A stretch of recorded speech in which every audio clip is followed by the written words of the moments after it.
Polit bureau కీలక నిర్ణయాలు తీసుకుంది. జిల్లా యూనిట్ గా ఎస్సీ వర్గీకరణ చేపట్టడంతో పాటు జన్మభూమి 2ను అతి త్వరగా ప్రారంభించాలని నిర్ణయించారు.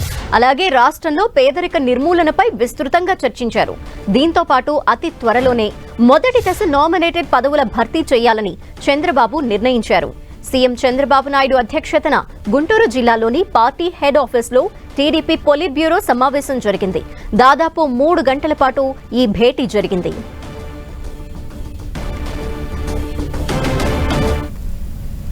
ఈరోజు పోలిట్ బ్యూరో మీటింగ్లో బాబు గారు ఈ 55 రోజుల్లో మనం చేసిన సమీక్షలు, మనం విడుదల చేసిన శ్వేతపత్రాలు, వాటన్నిటి గురించి చర్చించాం.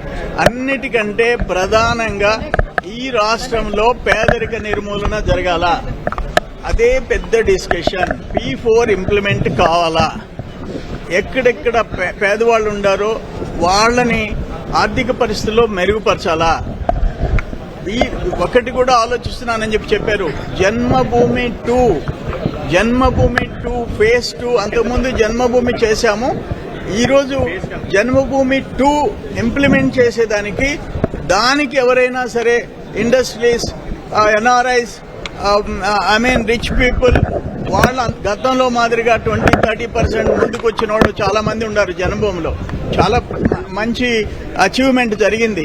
అటువంటిది మళ్ళీ తిరిగి ప్రారంభించాలనే ఆలోచన కూడా బాబు గారు, మా ముఖ్యమంత్రి గారు మెన్షన్ చేయడం జరిగింది. మొన్న ఎన్నికల్లో ప్రజలకు ఇచ్చినటువంటి హామీ మేరకు రద్దు చేయడం కూడా మరి ప్రధానంగా చర్చించుకోవడం జరిగింది. అలాగే భవిష్యత్ ప్రణాళిక, పార్టీని ప్రభుత్వాన్ని అనుసంధానం చేసుకుంటూ ముందుకు తీసుకెళ్లాలనే లక్ష్యంతో ఇవాళ ప్రతి నిర్ణయం, ప్రభుత్వంలో తీసుకునే నిర్ణయాలు పార్టీలో కూడా చర్చించాలని, పార్టీ ప్రతినిధులను కూడా ప్రభుత్వంలో భాగస్వామ్యం చేసి ముందుకు నడిపించాలని ఈ సమావేశంలో నిర్ణయించుకోవడం కూడా జరిగింది. టీడీపీ పోలిట్ బ్యూరో సమావేశానికి సంబంధించిన డీటెయిల్స్ మా ప్రతినిధి రవిచంద్ అందిస్తారు. Ravichand. Dhanalakshmi, TDP polit bureau సమావేశం, కీలక సమావేశం 3 గంటల పాటు జరిగింది. చంద్రబాబు అధ్యక్షతన పార్టీ కేంద్ర కార్యాలయంలో జరిగింది. మొత్తం కూడా 20 మంది పైన సభ్యులు దీనికి హాజరయ్యారు.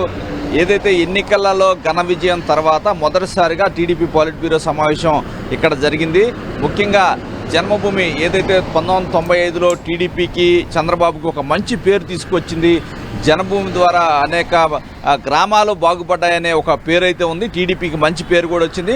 అదే కార్యక్రమాన్ని జన్మభూమి 2 పేరుతో మరోసారి ఆంధ్రప్రదేశ్లో తీసుకురావాలని టీడీపీ సంకల్పిస్తుంది.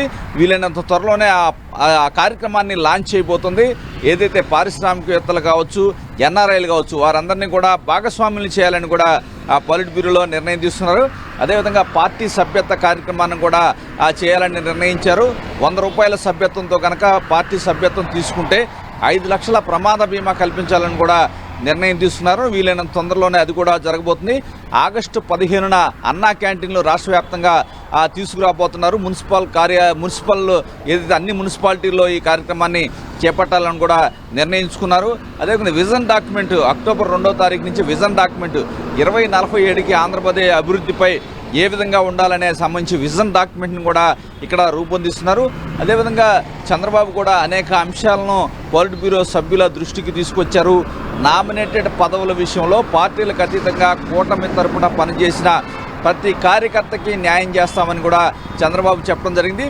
అనేక మంది కార్యకర్తలు గత 5 సంవత్సరాల్లో గత ప్రభుత్వ హయాంలో అనేక కేసులను ఎదుర్కొన్నారు, ఇబ్బందికర పరిస్థితులను వారికి ఎదుర్కొన్నారు. ఈ నేపథ్యంలో ప్రతి కార్యకర్త కష్టము నాకు తెలుసు, వారందరికీ న్యాయం చేస్తానని కూడా చంద్రబాబు చెప్పడం జరిగింది.